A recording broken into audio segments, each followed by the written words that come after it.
ప్రియ దేవుని బిడ్లారా, దేవుని పరిశుద్ధ గ్రంథము నుండి జ్ఞాని అయినటువంటి సొలొమోను గారు రాసినటువంటి సామెతల గ్రంథము మొదటి అధ్యాయము 7వ వచన భాగాన్ని చదువుకుందామండి. దేవుని యందు భయభక్తులు కలిగి ఉండుట తెలివికి మూలము. చిన్న ప్రార్థన చేసుకుందాం. సర్వశక్తికి కారణభూతుడైనటువంటి మా దేవా, నీకు వందనాలు, స్తుతులు, స్తోత్రములు. ప్రభువా, నీ మాటలు వింటున్న నీ బిడ్డలందరినీ కూడా దీవించండి, ఆశీర్వదించండి. ప్రభువా, అనేక మంది ప్రార్థనా సహాయతలు కోరి ఉన్నారు. ప్రభువా, ప్రతి ఒక్కరిని కూడా పేరు పేరున జ్ఞాపకం చేసుకోమని ప్రార్థిస్తూ ఉన్నాను. ప్రభువా, నీ యొక్క బిడ్డలందరినీ కూడా దీవించి ఆశీర్వదించి క్షేమకరమైనటువంటి జీవితాలు వారికి దయచేయమని, ఈ చిన్న ప్రార్థన నీ పాదసన్నిధిలో చేర్చుకోమని నజరేయుడైన యేసు నామములో ప్రార్థన చేసి బ్రతిమాలి వేడుకుంటున్నాను మా పరమ తండ్రి, ఆమేన్. ప్రియ దేవుని బిడ్డలారా, సామెతల గ్రంథము ఎవరు రచించారు? సామెతల గ్రంథము జ్ఞాని అయినటువంటి సొలొమోను గారు రచించినట్లుగా చూస్తూ ఉన్నాము.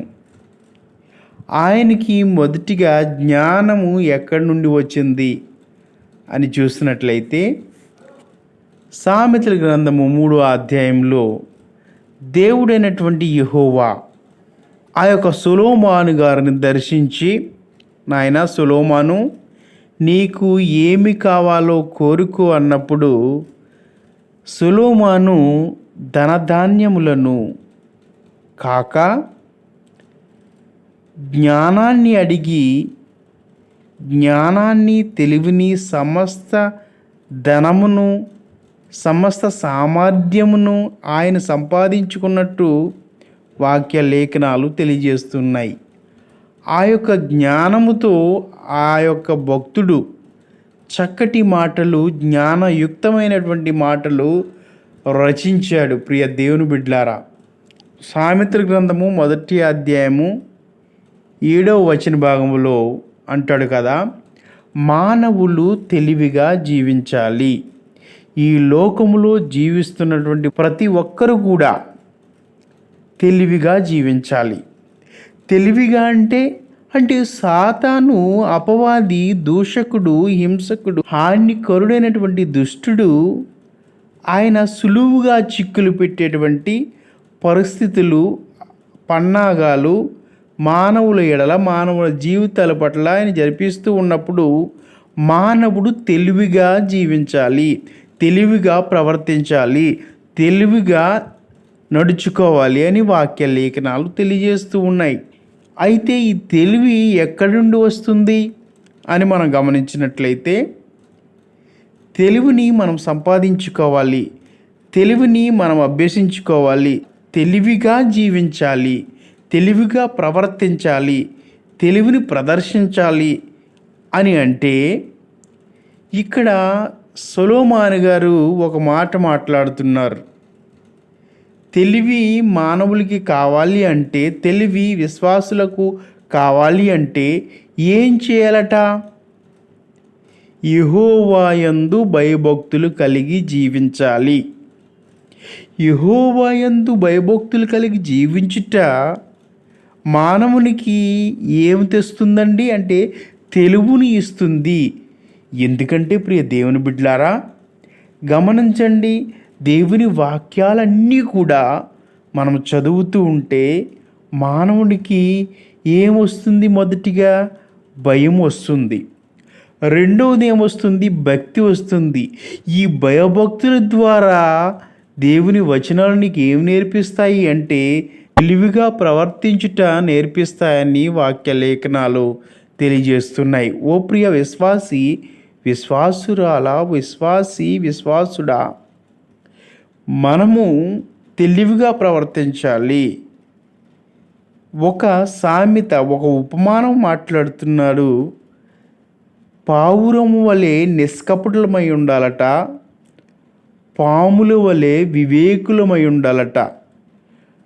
అంటే దీని అర్థం ఏమిటంటే పాము వలె జ్ఞానము కలిగి, అంటే తెలివిగా ఉండాలి అని వాక్య లేఖనాల ద్వారానే మనకి ఉదాహరణ కనిపిస్తూ ఉంది. అయితే ప్రియ దేవుని బిడ్డలారా, మనము ఒక్కొక్కసారి సాతానుకి, ఆయన మాటలకు, ఆయన చూపించేటువంటి విన్యాసాలకు, లేదా ఆయన మన కనుల ఎదుట వింత అద్భుతమైనటువంటి లోక సంబంధమైనటువంటి కార్యాలను ఆయన చూపించినప్పుడు మనము తెలివి మాలిన వాళ్ళమైపోతాము. తెలివి లేకుండా మన యొద్ద నుండి సాతాను తీసేస్తాడు, మనల్ని తొలగించేస్తాడు. అటువంటి సమయంలో ఒకవేళ తెలివిని కోల్పోకుండా ఉండాలి అంటే దేవుని యందు భయభక్తులు కలిగి ఉండాలి. అవి ఏం చేస్తాయండి? మానవి యొక్క తెలివికి అవి ఒక కవచములా కాపాడుతూ ఉంటాయని వాక్య లేఖనాలు తెలియజేస్తూ ఉన్నాయి. మరి ముఖ్యంగా విశ్వాసులమైనటువంటి మనము దేవుని యందు భయభక్తులు కలిగి ఉంటే తెలివి లభిస్తుంది అని వాక్య లేఖనాలు తెలియజేస్తున్నాయి. కాబట్టి ఓ ప్రియ విశ్వాసి, మానవుడు పాపములో పడిపోవడానికి గల కారణం తెలివి లేకపోవటమే. ప్రియ దేవుని బిడ్డలారా, సాతాను మాటలకు మోసపోవడమే.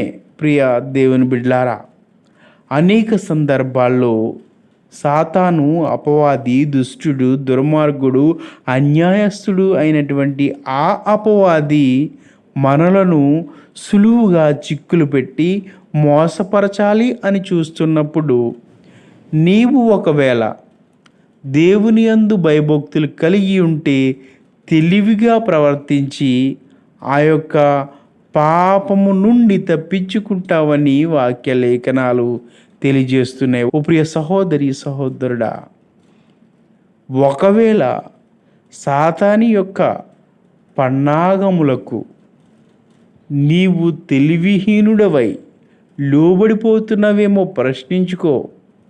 నీవు ఒకవేళ దేవుని యందు భయభక్తులు కలిగి జీవిస్తే ఆ యొక్క తండ్రి అయినటువంటి దేవుడు, కుమారుడైనటువంటి యేసుక్రీస్తు, సహాయకుడైనటువంటి పరిశుద్ధాత్ముడు, త్రిత్వములో ఏకత్వమై ఉన్నటువంటి ఈ దేవుడు నిన్ను ఆ యొక్క పాపములో పడిపోకుండా మంచి తెలివిని నీకు దయచేస్తాడు. ఆయన యందు భయభక్తులు కలిగి జీవిస్తే అనేక ఉపయోగాలు నీ జీవితంలో ఉంటాయని వాక్య లేఖనాలు తెలియజేస్తూ ఉన్నాయి. ఓ ప్రియ సహోదరి, సహోదరుడా, ఈ మాటలు వింటున్న నీవు తెలివిగా ఉన్నావా, తెలివిహీనుడిగా ఉన్నావా? ఒకవేళ తెలివి లేనివాడిగా ఉండి పాపములో పడిపోతే ఇప్పుడే ఈ క్షణమందే దేవుడు నిన్ను పిలుస్తూ ఉన్నాడు. ఆ యొక్క లోకములో ఉన్నటువంటి ఆ మార్గములను, ఆ చెడు నడతలను, ఆ చెడుతనమును విసర్జించి దేవుని యందు భయభక్తులు కలిగి జీవిస్తే నీకున్నటువంటి కష్టాలన్నీ తొలగిపోతాయని దేవుని వాక్య లేఖనాలు తెలియజేస్తున్నాయి. అయితే మనం ఏ విధంగా జీవిస్తున్నామో మనల్ని మనము ప్రశ్నించుకుని దేవుని యందు భయభక్తులు కలిగి జీవిస్తే మనకి అనేక అద్భుతమైన ఆశీర్వాదాలు ఉన్నాయని వాక్య లేఖనాలు తెలియజేస్తున్నాయి. కాబట్టి ప్రశ్నించుకోవాలి ప్రియ సహోదరి, సహోదరుడా, విశ్వాసి.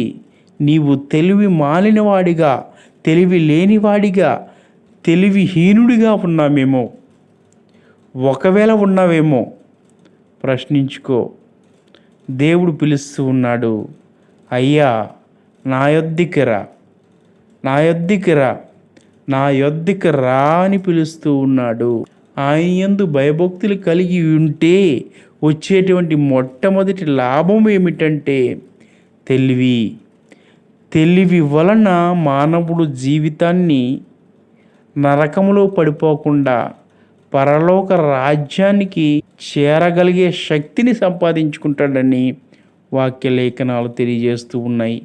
అయితే ప్రియ సహోదరి సహోదరుడా, మనం ఏ విధంగా జీవిస్తున్నామో, ఒకవేళ ఈ సమయంలో లోక సంబంధమైన బుద్ధిహీనతలో మనం పడిపోయేమేమో, దేవుని యందు భయభక్తులు కలిగి మనం జీవిస్తే తెలివి ఆయన దయచేస్తాడు అని వాక్య లేఖనాలు తెలియజేస్తూ ఉన్నాయి. కాబట్టి విశ్వాసి తెలివిగా ప్రవర్తించాలని వాక్య లేఖనాలు తెలియజేస్తున్నాయి. దేవుని యందు భయభక్తులు కలిగి నీవు తెలివిని సంపాదించుకుని జీవిస్తే పరలోక రాజ్యము చేరతావని వాక్య లేఖనాలు తెలియజేస్తున్నాయి. కాబట్టి నీవు ఏ విధంగా ఉన్నప్పటికీ కూడా దేవుని యందు భయభక్తులు కలిగి దేవునిలో నీవు జీవించాలని కోరుచు ఈ మాటలను ముగిస్తూ ఉన్నాను. దేవుడు ఆయన వాక్యాన్ని దీవించి ఆశీర్వదించునుగాక. ఆమేన్. చిన్న ప్రార్థన. ప్రేమ గల యేసయ్య, దయగల మా దేవా, ఈ మాటలు విన్నటువంటి బిడ్డలందరినీ కూడా జ్ఞాపకం చేసుకోండి. వారికి మంచి తెలివిని దయచేయమని ప్రార్థిస్తూ ఉన్నాను. సాతాను పన్నినటువంటి పన్నాగంలో పడిపోకుండా, ఆ అంబులలో చిక్కుకుపోకుండా నీవే తండ్రి నీ బిడలను కాపాడి రక్షించి ఆ యొక్క నిత్య జీవానికి నడిపించమని, ఈ చిన్న ప్రార్థన నీ పాసంలో చేర్చుకోమని నజరేయుని యేసునామంలో ప్రార్థన చేసి బ్రతిమాలి వేడుకుంటున్నాను అపరం తండ్రి. ఆమేన్, ఆమేన్, ఆమేన్. అందరికీ వందనాలండి. దేవుని యొక్క ప్రశస్తమైన నామములో మీ అందరికీ శుభాభివందనాలు తెలియజేస్తూ ఉన్నాను. ఈ వీడియోని లైక్ చేయండి, షేర్ చేయండి, సబ్స్క్రైబ్ చేయండి. ప్రభు మిమ్మల్ని దీవించి ఆశీర్వదించును గాక. ఆమేన్.